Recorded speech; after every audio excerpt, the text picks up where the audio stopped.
Bismillahirrahmanirrahim. Assalamualaikum warahmatullahi wabarakatuh.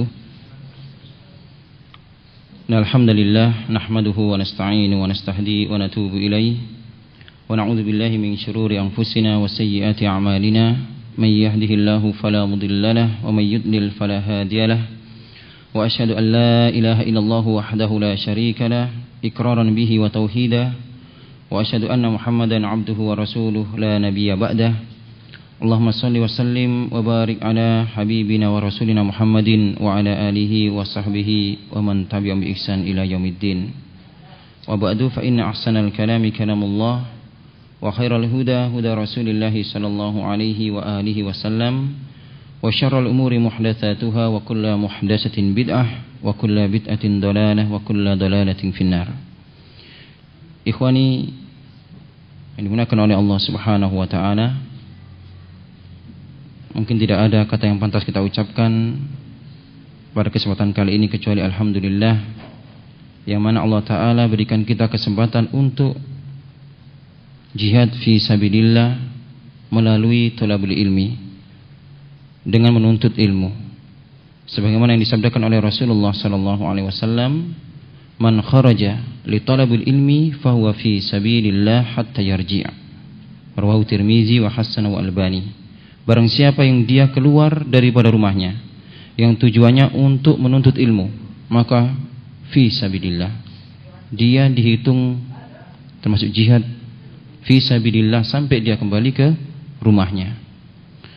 Insyaallah pada kesempatan kali ini kita akan lanjutkan pembahasan daripada Kitabul Ilmi, kitab yang membahas tentang ilmu, hal-hal yang berkenaan dengan ilmu, adab-adab para penuntut ilmu, agar mereka ketika dalam proses menuntut ilmu berjalan sesuai dengan koridor yang benar, supaya mendapatkan ilmu yang bermanfaat, ilmu yang mana bisa memberikan pahala yang berkekalan, sebagaimana disebutkan oleh Rasulullah SAW, idza matal insan inqata amaluhu illa min salasin.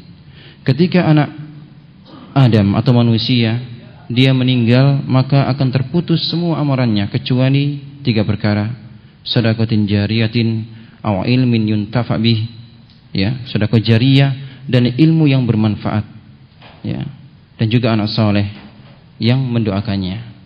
Jadi ini diantara wujud bagaimana pedulinya Syekh Muhammad bin Shalih Al-Utsaimin terhadap ilmu, dan juga begitu cintanya beliau kepada antum, kepada kita para penuntut ilmu, sehingga beliau mengarang kitab ini sebagai menjadi panduan kita bersama dalam mengarungi samudra nikmatnya kita menuntut ilmu. Pada kesempatan yang lalu, ya, kita sudah membahas tentang apa itu ilmu, yang dimaksud daripada ilmu, ya, yang dimaksud daripada ilmu, dan kitab ini adalah ilmu syar'i, ilmu din, ilmu agama, ilmu yang mendapatkan keutamaan, ya, yang dengannya itu Allah Ta'ala akan tinggikan derajat kita, ya, sebagaimana firman-Nya dalam surah Al-Mujadilah, yarfa'illahu alladhina amanu minkum walladhina utul ilma darajat. Allah Ta'ala akan mengangkat derajat di antara orang-orang beriman dan di antara orang-orang berilmu dengan beberapa derajat. Kemudian di antara yang kita sudah sebutkan kemarin, keutamaan-keutamaan ilmu, ya, bahwasanya ilmu ini adalah merupakan warisan para nabi.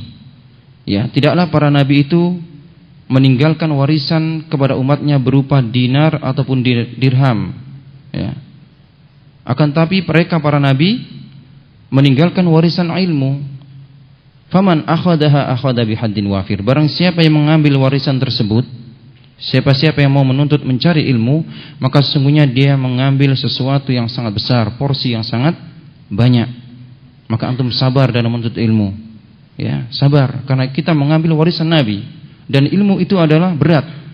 Allah Ta'ala berfirman, inna sanulki alaika qaulan sakila. Sesungguhnya Muhammad, kami akan wahyukan kepadamu perkataan yang berat. Al-Quran adalah berat, ya, ilmu adalah berat, maka dibutuhkan kesabaran. Yang kedua, ilmu merupakan sesuatu yang berkekalan, ya, adapun harta yang kita cari dunia ini akan habis, akan musnah. Ima kita yang meninggalkannya atau harta tersebut yang meninggalkan kita. Adapun ilmu tidak, ya, semakin banyak kita mengamalkan ilmu, mempelajari ilmu, semakin banyak pula pahala yang kita dapatkan. Kemudian seseorang itu akan menjadi syuhada, sebagai saksi akan keesaan Allah Ta'ala dengan ilmu. Allah Ta'ala mengambil saksi akan ketuhanan, keesaan Allah. Dalam surah Ali Imran Allah Ta'ala sebutkan, syahidallahu annahu la ilaha illa huwa wal malaikatu wa ulul ilmi qa'iman bil qist. Bahwasanya Allah Ta'ala bersaksi tidak ada ilah yang berhak disembah kecuali Dia, dan juga para malaikat-malaikat Allah, dan juga para orang-orang yang memiliki ilmu, ya ahli ilmu. Di sini Allah Ta'ala sebutkan ulul ilmi setelah malaikat, menunjukkan keagungan dan keutamaan orang-orang yang memiliki ilmu dan orang-orang yang menuntut atau mencari ilmu. Kemudian ahlul ilmi, ya, ahlul ilmi jadi para ulama dan penuntut ilmu. Mereka diantara salah satu yang disebut sebagai waliul amri, ya, yang mana kita disuruh taat. Allah Ta'ala berfirman dalam surah An-Nisa, ya ayyuhalladzina amanu atiiullaha wa atiiur rasul wa ulil amri minkum. Wahai orang-orang yang beriman, taatilah Allah dan taatilah Rasul dan ulil amri.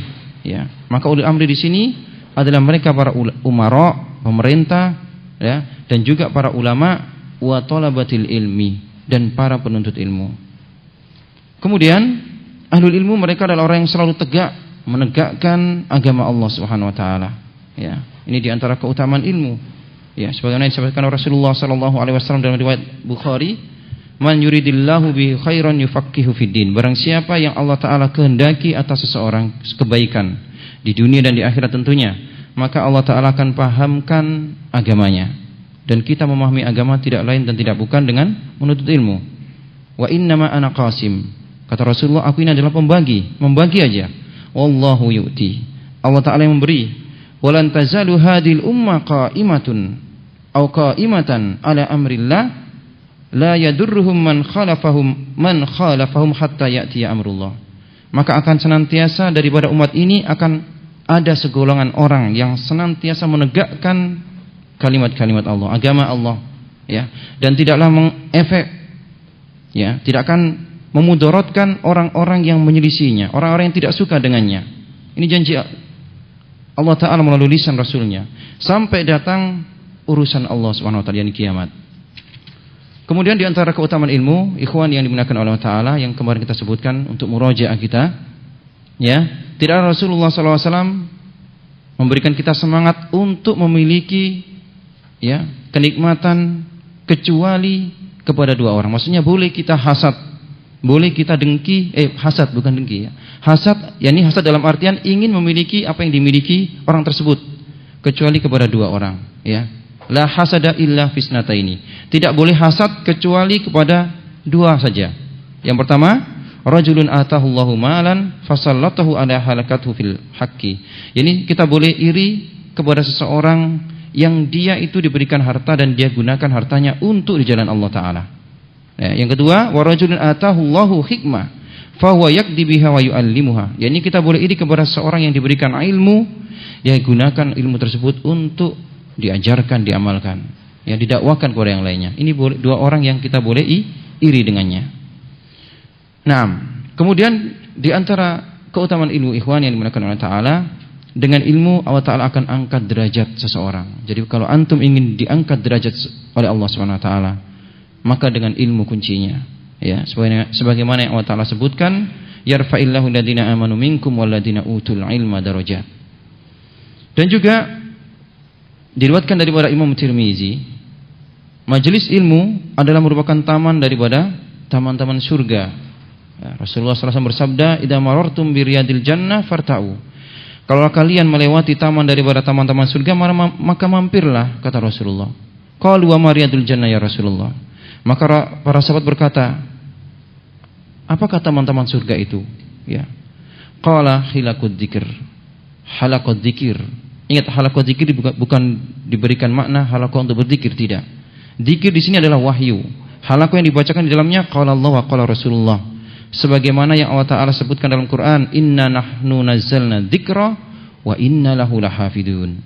Kami yang menurunkan adz-dzikra, yakni bukan kalimat zikir, akan tapi kami yang menurunkan Al-Quran dan As-Sunnah, yang kedua-duanya adalah wahyu dari Allah Subhanahu wa taala. Kemudian ilmu merupakan seutama-utama harta. Tidaklah baginda Rasulullah SAW disuruh untuk meminta kecuali meminta ilmu, tambahan ilmu. Tidaklah baginda Rasulullah disuruh untuk meminta tambahan harta, tidak. Akan tapi apa yang Allah Ta'ala sebutkan dalam surah Thaha, wa qur rabbi zidni ilman. Katakan wahai Muhammad, ya Rabbi wa qur rabbi zidni ilman. Wahai Tuhanku, tambahkan untukku ilmu. Jadi Rasulullah disuruh oleh Allah Ta'ala, diperintahkan oleh Allah Ta'ala untuk meminta tambahan ilmu. Ini